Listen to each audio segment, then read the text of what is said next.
오늘은 마태복음 25장 14절에서 30절 말씀을 통해서 바울 신학으로 조명한 달란트 비유라 라고 하는 제목을 여러분들에게 드리려고 합니다. 오늘 본문은 이 땅에 오신 하나님의 아들 예수 그리스도께서 말씀하신 종말론에 대한 내용입니다. 우리 성도들이라면 누구나 다 한 번쯤은 들은 설교의 말씀입니다. 본문에 주신 예수 그리스도, 바로 이분은 창세전에 말씀으로 계신 분이요, 이 땅에 육신으로 오신 성자 하나님이 되십니다. 성경의 모든 계시를 이분이 허락해 주었고, 이분이 이 땅에 오셔서 하나님의 말씀을 통해서 종말에 대한 비유를 달란트로 말씀해 주고 계신다는 거지요. 그런데 이 하나님의 거룩한 말씀을 전하는 예수님이 말씀하는 종말론이나 뒤에 나아가서 신약성경을 13권 기록한 사도 바울이 말씀하고 있는 종말론이나 그 계시는 똑같은 한 본질에서 나온다고 하는 내용입니다. 왜냐하면 바로 이 성자 예수님께 사도 바울은 계시를 받았다라고 말씀하기 때문입니다.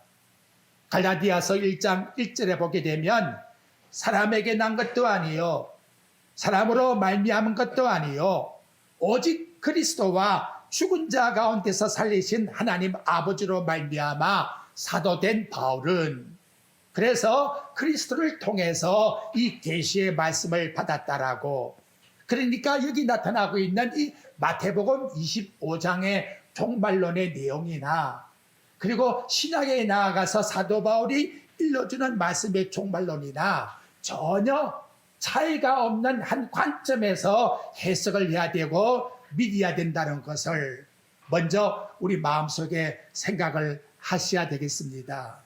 그 이유는 이제 말씀을 드리면 알게 될 거예요. 오늘 본문 말씀에 나타나고 있는 이 종말론 마태복음 24장과 25장의 말씀의 내용을 보게 되면 계속 반복되는 것이 있습니다. 마태복음 24장 42절, 25장 13절에 보면 그러므로 깨어 있으라, 깨어 있으라라고 하는 말씀을 예수님이 수차례나 강조를 하고 있습니다. 그리고 또 하나 강조하는 것은 마태복음 24장 44절 말씀의 내용에 나옵니다마는 인자가 언제 올지 모르니까 너희는 준비하고 있어라 라고 이렇게 우리들에게 말씀해 주고 있다는 거지요. 예수님이 깨어 있어라 라고 했으니까 잠도 자지 않고 낮이고 밤이고 늘 깨어 있어야 되겠구나.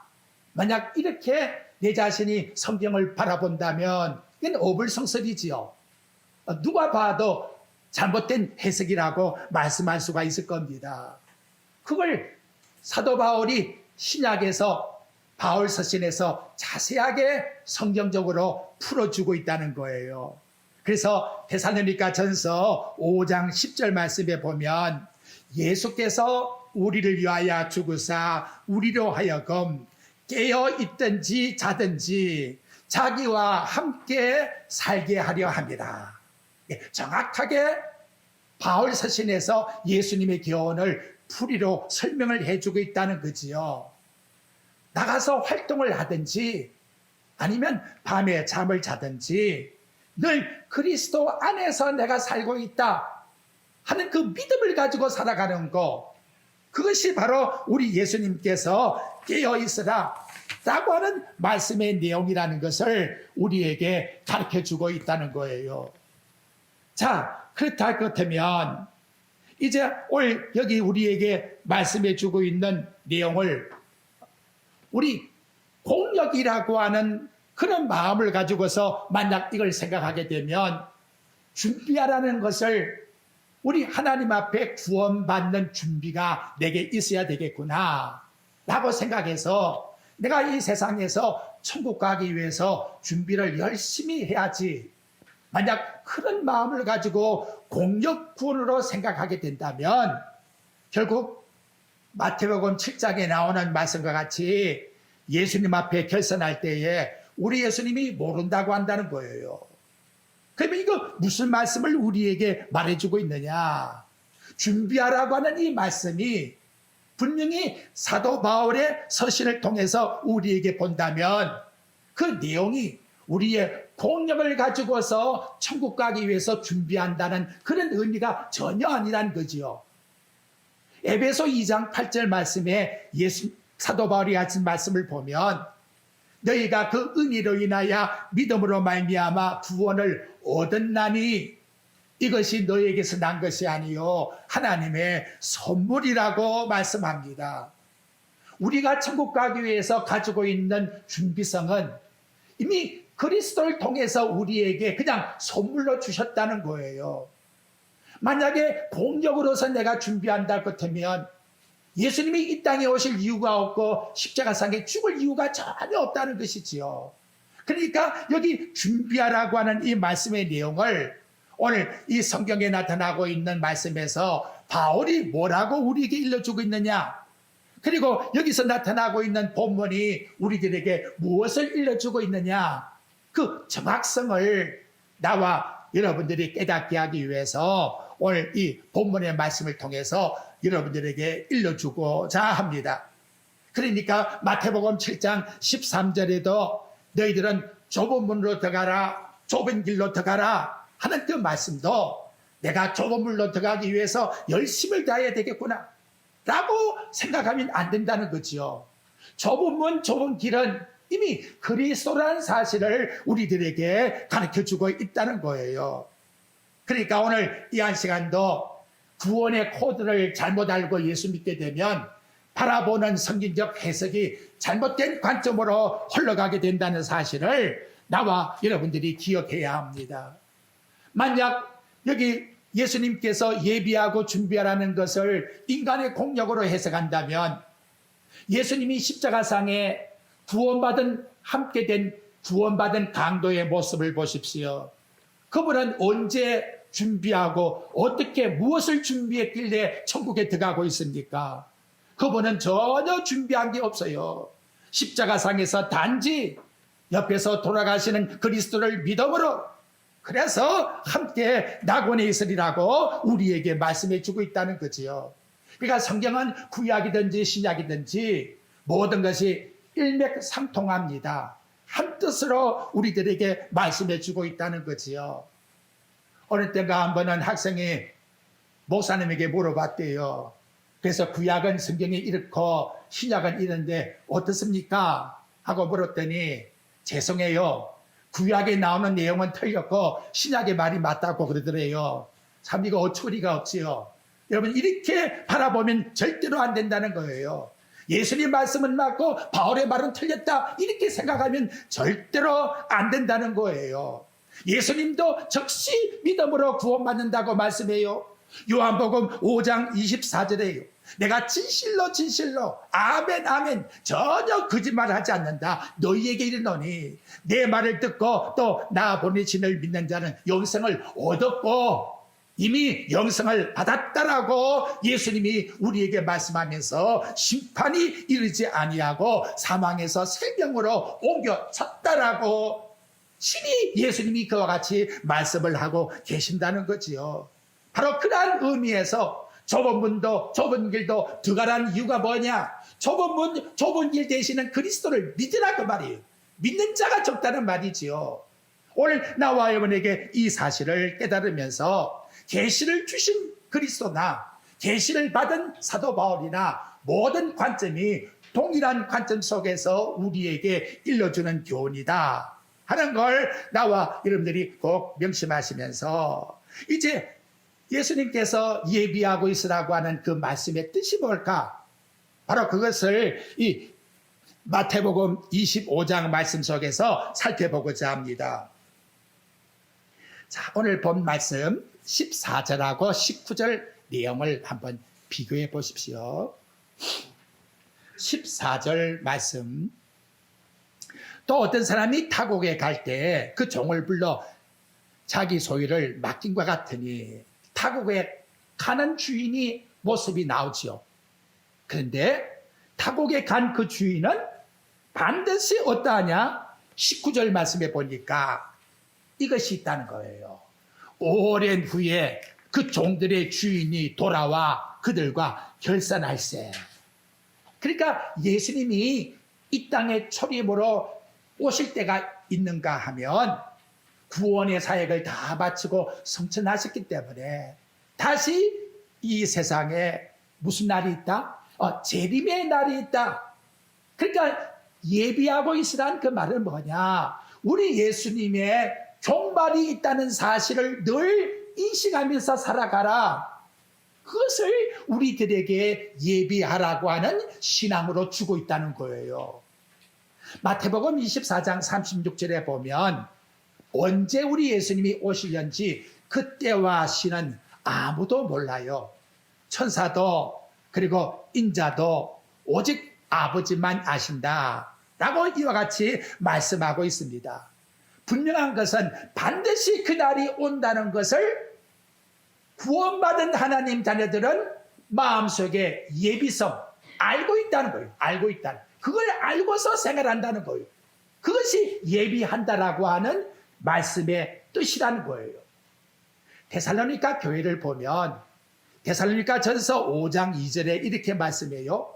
주의 날이 도둑같이 이룰 줄을 너희 자신이 자세히 알기 때문이다. 믿음의 역사와 사랑의 수고와 소망의 인내가 있는 이 데살로니가 교회에 칭찬받은 교회에 그 재림에 대한 내용을 보니까 자세히 예수님이 오신다는 것을 알고서 믿고 있다라고 이렇게 일러주고 있다는 거죠. 오늘 나와 여러분, 우리 예수님이 이 땅에 오신다고 하는 재림을 믿으십니까? 이걸 모른다 하면 예비성은 전혀 관계가 없는 거예요. 그러니까 이 세상 내가 얼마를 살든지 반드시 우리 예수님은 이 땅에 오시는 분이다 하는 걸 우리 마음속에서 믿음으로 가지고 살아가는 생활, 그 생활을 살아가라고 예수님께서 우리에게 말씀해 주고 있다는 거예요. 또 한 가지는 종말로는 온 세상에 임할 예수님의 재림과 아울러서 나와 여러분에게 개인적 종말론이 있다는 것을 일러주고 있다는 거예요. 누가복음 12장 16절 이하에 보게 되면 한 어리석은 부자에 대한 비유를 예수님께서 말씀해 주어요. 밭에 소출이 많이 나왔어요. 그날 밤에 잠자리에 누워서 고민을 해요. 이 많은 곡식을 다 어떻게 할꼬? 그래, 내가 곡간을 헐어버리고 새로 크게 지어가지고 거기다가 차곡차곡 쌓아놓고 살리라. 내 영혼아, 내가 편안히 쉬자. 이런 마음을 가지고 그날 밤 침소에 들었는데 하나님이 뭐라고 말씀하시느냐? 누가복음 12장 20절에 보니까 이것을 이 부자가 모르고 살았다는 거예요. 이것이 뭐냐? 오늘 밤에 네 영혼을 도로 찾으리네. 무섭잖아요. 영혼이라는 것이 하나님의 것이요. 내게 준 것인데 하나님이 찾아갈 시간이 있다는 것을 이 어리석은 부자가 몰랐다는 거예요.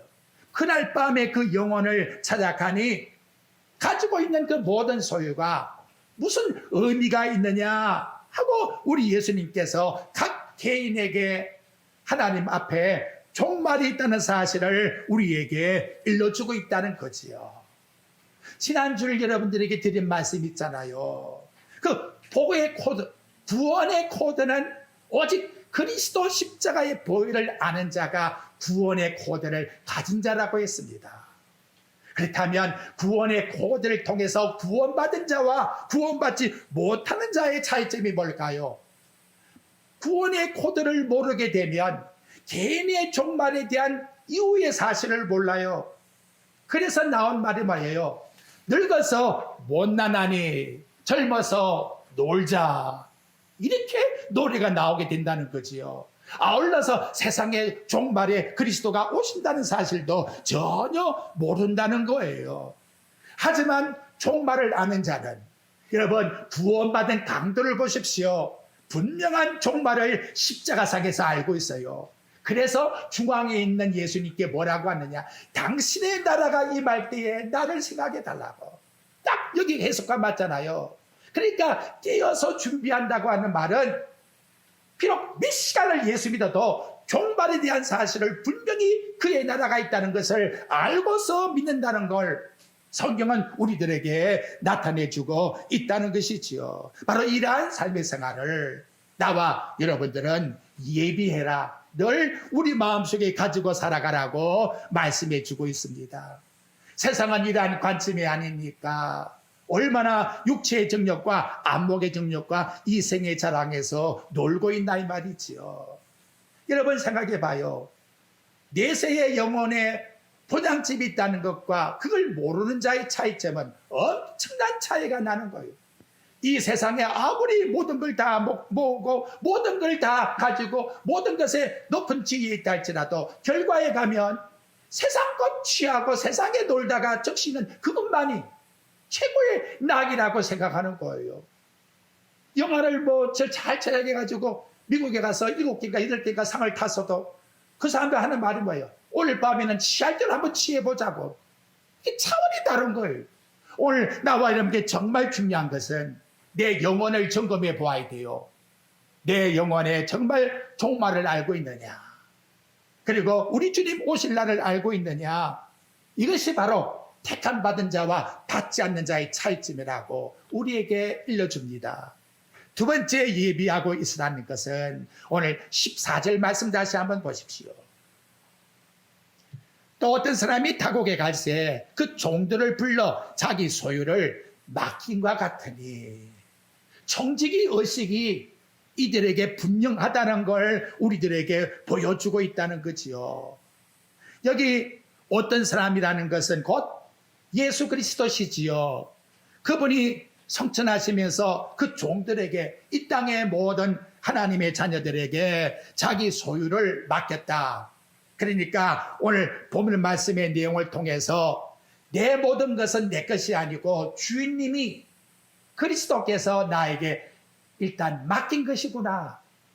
그래서 나는 세상의 모든 것을 내가 주인의식 속에 사는 것이 아니고 그것을 맡아서 관리하고 있는 관리자, 청지기의 정신을 가지고 살고 있다. 그것이 바로 예비성을 가지고 살아가는 자들의 믿음의 상태라는 거예요. 오늘 우리가 가지고 있는 몸도 시간도 가정도 물질도 재능도 모든 것이 다 주인이 결국 나에게 맡겨준 것이다 하는 걸 나와 여러분은 깨닫고 살아야 돼요. 그래서 바울은 로마서 12장 1절에서 1장부터 11장까지 하나님이 이렇게 구원을 해서 받은 사람은 어떻게 사느냐. 그러므로 형제들아, 내가 하나님의 모든 자비하심으로 너희를 권하노니 너희 몸을 하나님이 기뻐하는 거룩한 산 제물로 드리라. 내 가지고 있는 모든 걸 가지고 우리 하나님을 위해서 제사를 드리는 삶과 같이 헌신하면서 살아가라. 그것이 청지기의 정신의 삶이라는 것을 나타내주고 있다는 것이지요. 바울은 고린도전서 3장 23절에 너희는 그리스도의 것이라고 분명히 말씀해요. 우리는 다 그리스도의 것이라는 것을 생각해야 돼요. 그렇다 같으면 우리 인생을 살아가면서 여러분이 잠자리에서 깨어났을 때에 무엇부터 생각을 해야 될까? 내가 오늘 무엇을 할까? 이렇게 생각하면 안 된다는 거지요. 내가 청지기 의식을 가지고 있다면 주인 되시는 그분이 오늘 나를 통해서 무엇을 하라고 맡길까? 그분이 뭘 기뻐하실까? 그 생각 속에서 나와 여러분의 삶이 하루가 출발되어야 된다는 것. 나의 주인님이 기대하는 것이 뭘까? 기뻐하심이 뭘까? 그걸 생각해야 된다는 거예요. 그렇지 아니하면 나나 여러분이나 다 육신의 생각 속에 적기 때문에 로마서 8장 6절과 7절 말씀에 보면 육신의 생각은 결국에 가서 사망이요, 죄송합니다만 하나님과 원수가 된답니다. 원수. 아무리 내가 좋은 생각을 한다고 해도 그리스도 밖에 있는 생각은 결국 가면 쾌락을 취하는 하나님과 원수가 되는 삶으로 빠질 수밖에 없다는 것이 성경이 나와 여러분들에게 일러주는 말씀인 것을 오늘 우리들에게 가르쳐주고 있다는 겁니다. 자, 그럼 여러분, 구원의 코드를 잘못 가지고 있는 이 한 달란트 받은 종을 한번 생각해 보십시오. 이 사람의 내용의 무지가 뭡니까? 주인이 뭘 요구하는지 그 의도를 생각지 않고 내 생각대로 그는 내가 주인인 양 행사를 했다는 거예요. 다른 사람은 주인이 뭘 기뻐할까 그걸 생각해서 나갔는데 한 달란트 받은 종은 우리 주님이 오셔서 결산하는 그 시간까지 내가 주인인 양, 그래서 이렇게 하면 좋겠다고 한 달란트를 땅에다가 묻어 두었다는 거지요. 주인의 뜻을 생각지 않고 내 뜻을 생각하고 내 생각대로 행한 그것이 곧 불순종이라는 것을 성경은 우리들에게 나타내주고 있다는 것입니다. 여러분이 가지고 있는 모든 것, 나나 여러분이나 모든 것이 다 우리 주님의 것이요 그리스도의 것이라는 것을 생각해서 그분을 위해서 내가 어떻게 살아갈까라고 하는 마음을 가지고 살지 않고 내 소욕을, 내 향락을 취하기 위해서 내 목적을 위해서 살아간다 할 것 같으면 주인이 의도하는 바가 아니라는 거죠. 그러니까 결국 불순종의 삶이 된다는 것을 말씀해 주고 있다는 거예요. 근데 이 원인이 어디부터 있느냐? 처음부터가 잘못됐다. 여러분 24절 한번 봐요. 왜 잘못됐는가? 주인이 달란트를 하나 탁 줬더니 이 한 달란트 받은 종이 이런 마음을 품고 지금까지 주인 앞에서 살았다는 거예요. 뭐라고 합니까? 한 달란트 받은 자는 와서 이르되 주인이여 당신은 굳은 사람이라 심지 않는 데서 거두고 해치지 않는 데서 모으는 줄을 내가 알았으므로 그렇게 계속 알아왔다. 과거부터 지금까지 계속 진행해 왔다. 지금 그런 동사를 여기서 사용하고 있습니다. 한마디로 뭐냐? 주님은 구두쇠라는 거예요. 구두쇠. 너무나 인색하다는 거예요. 다른 사람은 2달란트, 5달란트를 주는데 나는 왜 1달란트만 주었느냐? 주인에게 대한 나쁜 감정을 마음속에 품고 있으니까 자기 의도대로 그냥 땅에 갖다가 심어버렸다는 거지. 주인이 요구하는 뜻을 따르려고 하지 않고 자기 의도대로 불순종한 이유는 주인에게 대한 나쁜 불만의 마음이 있었기 때문에 그러한 행동이 본문에서 나오고 있다는 거예요. 이런 행동을 보여주는 모습 속에서 사도 바울은 로마서 9장 20절에 이렇게 말씀해요. 이 사람아 네가 누구의 감히 하나님을 반문하느냐? 지원받은 물건이 지은 자에게 어찌 나를 이같이 만들었느냐? 그렇게 따질 수 있나 이 말이에요. 1달란트 받은 것만 해도 족한데 하나님이 나를 구원해 준 것만 해도 엄청난 보아요 은혜인데 그건 무시해버리고 세상에 나를 와 이렇게 어렵게 힘들게 살게 하느냐고 때를 쓰고 내 고집대로 나간다면 그는 주인에게 대한 불만을 품고 있다는 거죠. 근데 여러분 생각해 보십시오. 1달란트가 작은 돈인 줄 아십니까? 1달란트는 6,000데나리온이에요. 1데나리온은 장정이 나가서 하루 보는 품삯이에요. 쉽게 말해서 여러분 한 데나리온이 장정이 하루 나가서 10만원을 번다 같으면 그 한 달란트는 결국 6억이라고 하는 돈이 된다는 거예요. 여러분 한평생 1억도 손에 못 만져보고 죽는 사람이 허다합니다. 허다해요. 그런데 하나님이 정말 가치 있는 이런 돈을 주었는데 너 하나님 주신 은혜가 그렇게도 가치가 없는 줄 아느냐? 너를 불러내어가지고 예수 믿기 위해서 하나님의 일 시키는 이 은사 받은 이 자체가 그렇게도 가치가 없는 줄 아느냐? 이건 하나 이루기 위해서 나는 내 아들의 십자가에다가 못을 박아 너를 구원해서 너를 이렇게 삼아 주었는데 이것도 하기 싫다고 하느냐? 내가 하나님께 받은 이 은혜의 가치성을 내가 몰상식하게 무지해서 망각해버리고 내 고집대로 했다면 이것은 오늘 본문에 나타나고 있는 모습의 1달란트 받은 종과 똑같이 된다는 거지요. 여러분 하나님의 은혜를 받고 스스로 못난이라고 생각지 마요. 세상에서 최고 유명한 사람이다. 항상 이걸 느껴야 돼요. 저는 정말 느낍니다. 다시 다시 내가 하라 그래도 목사일 하겠어요? 나는 하겠어요. 정말 가치 있는 하나님 주신 은총이요, 은사요. 우리 다 이렇게 생각. 여기 앉아있는 이 자체가 한 달란트, 아이고 부족하구나, 절대로 이렇게 생각하면 안 돼. 나는 세상에서 최고의 행복한 자리에 앉아있다. 나같이 행복한 사람이 있으면 나와봐. 나는 하나님의 아들의 피를 통해서 구속받은 하나님의 자녀야. 이 마음으로, 마음에서 막 허무한 마음이 일어나야 돼요. 이것이 바로 하나님 앞에 구원받은 종이요. 그렇지 못하게 되면 한 달란트 받은 종과 같이 하나님을 구두쇠로 보기 때문에 자꾸 이유 불만을 따지고 왜 이렇게 나오니까 결국에 가서는 주인에게 책망을 받는다는 거지요. 다음 여러분, 여기 보면 말씀에 깨어있으란 말이 뭐냐. 자, 여기 16절과 17절 말씀에 보십시오. 5달란트, 2달란트 받은 종의 특징이 나와요. 5달란트 받은 자는 뭐래요? 바로 가서, 옛날 개혁성경에는 즉시 가서 그랬는데 바로 가서 그것으로 장사하여. 또 17절, 2달란트 받은 자도 그같이 하여. 즉 뭐예요? 바로 가서. 그 말은 무엇을 말씀해 주고 있지요?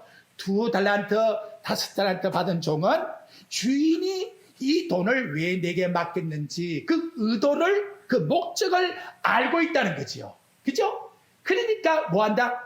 지체하지 않고 즉시 가서 주인의 뜻을 순종하고 행하더라. 그걸 보여주고 있다는 거예요. 2달란트 받은 종이 옆에 곁눈질에서 5달란트 받은 종을 보고, 야, 너는 5개 받았네? 하고 만약 마음에 불만을 품었다면 못해요. 그러니까 뭘 우리에게 말씀해 주고 있는가?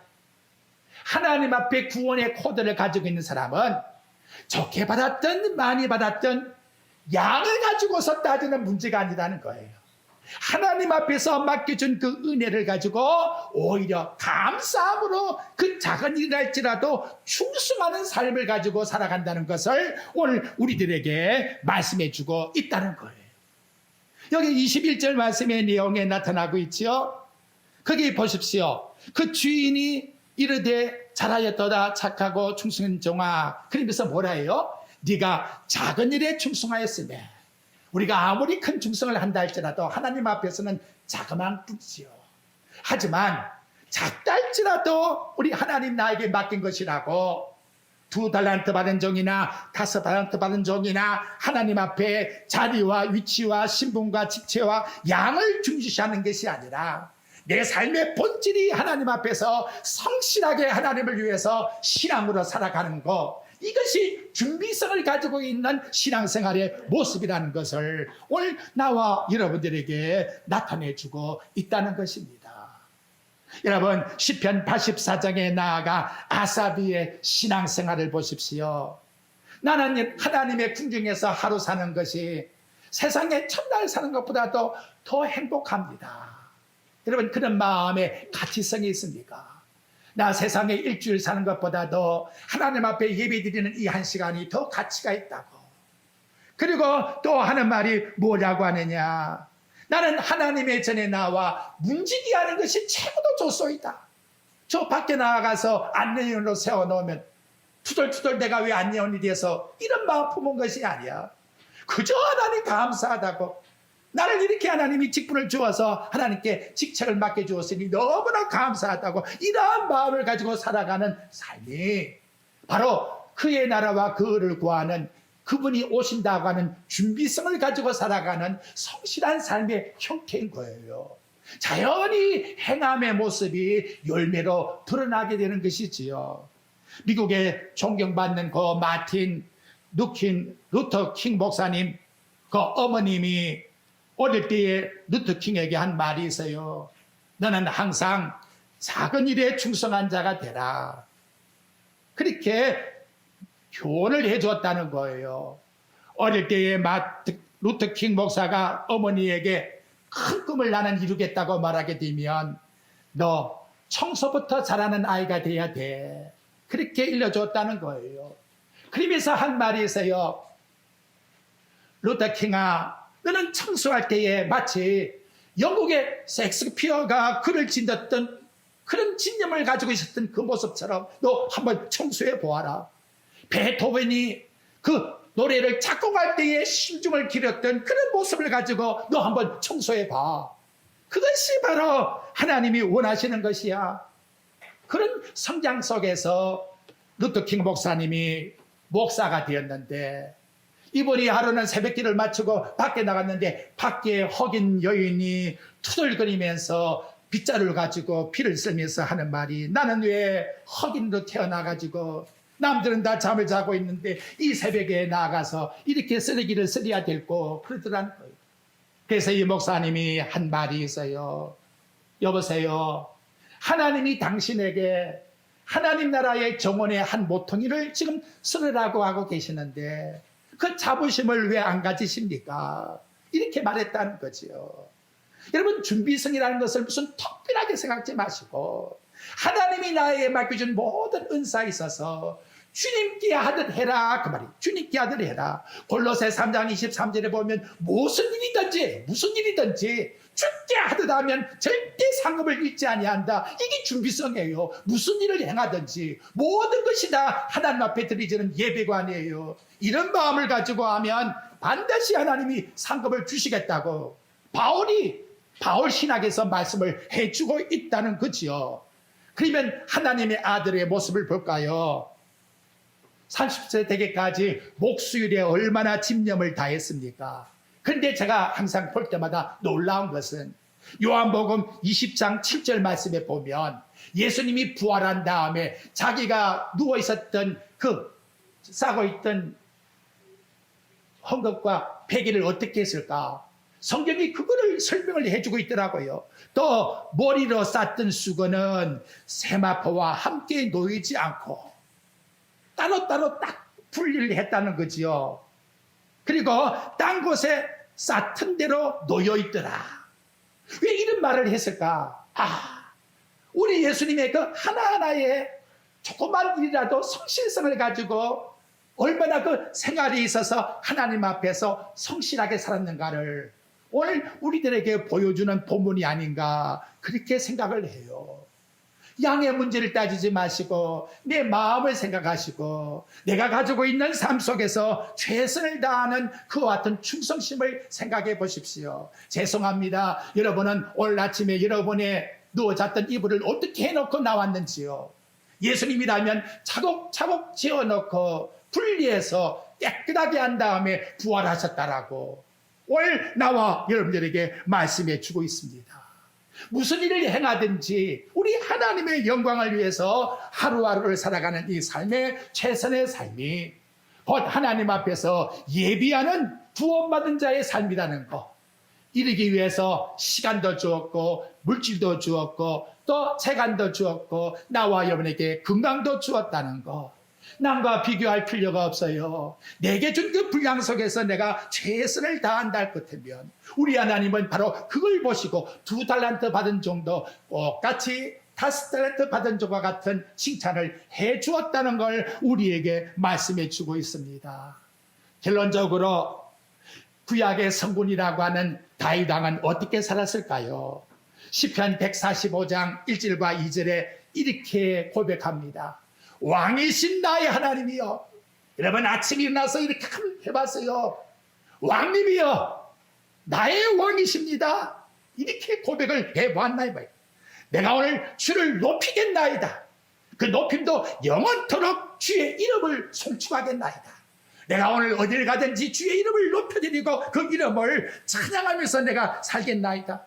그리고 하는 말이, 내가 날마다 주를 송축하다. 내가 날마다 주인님을 송축하겠나이다. 그리고 영원토록 주의 이름을 송축하겠나이다. 얼마나 이렇게 드려지는 기도를 왜 하나님이 안 받으시겠나 이 말이지요. 이러다 말자 입에서 불평이 나오고 투정이 나오고 이 못난이 어떻게 일이 되겠어요. 하나님, 나에게 생명 주어서 감사합니다. 나의 왕이신 하나님이여, 오늘도 나에게 최선을 다하겠, 뭘 행하든지 주님이 요구하시는 뜻대로 내가 주님을 주인님으로 생각하고 모든 일을 행하겠나이다. 우리 하나님이 얼마나 기뻐하겠어요. 그래, 내가 너 고통도 알고 있다. 너 눈물도 알고 있다. 너 어려움도 알고 있다. 그래, 나는 너를 위해서 십자가상에 피를 흘려서 못 박으며 고통당한 것 내가 다 겪었나니라. 이것이 우리 주님의 동정심이라는 것이지요. 그래서 히브리서 4장의 말씀같이 이분 대신 대제사장을 굳게 붙잡고 은혜의 보좌 앞으로 담대히 나아가자고 우리에게 요구하고 있습니다. 이 한 시간도 여러분, 준비성이라는 것이 다른 게 아니지요. 믿음 안에서 오늘 우리에게 부탁한 거, 종말이 있다는 거 우리 기억하셔야 돼요. 그분에게 마지막에 결산의 시간이 있다는 거 오늘 나와 여러분 기억해야 되고, 각각 은사대로 내게 부어줬다는 거, 이것 가지고 남과 비교할 문제가 전혀 아니라는 거, 내 방식대로 해야만 된다는 게 전혀 아니라는 거, 각자 자기 맡겨준 방식대로 손가락이 길고 짧은 것처럼 내게 맡겨준 그 방식에서 최선을 다하게 되면 2달란트 받은 종이나 5달란트 받은 종이나 다 같이 하나님이 상급을 주셨다는 것 기억하시고, 모든 것이 다 하나님의 은혜 속에서 하나님 주신 은혜 가운데 내가 사나이다. 나의 왕이신 하나님이여, 날마다 나는 주님의 능력 속에 그 주시는 은총 속에서 살아가겠나이다. 영원히 주님만을 송축하겠나이다. 이렇게 고백드리는 우리 재건한양교회 모든 성도들, 이 말씀을 듣고 계시는 모든 성도들이 되시기를 주의 말씀으로 축복드립니다.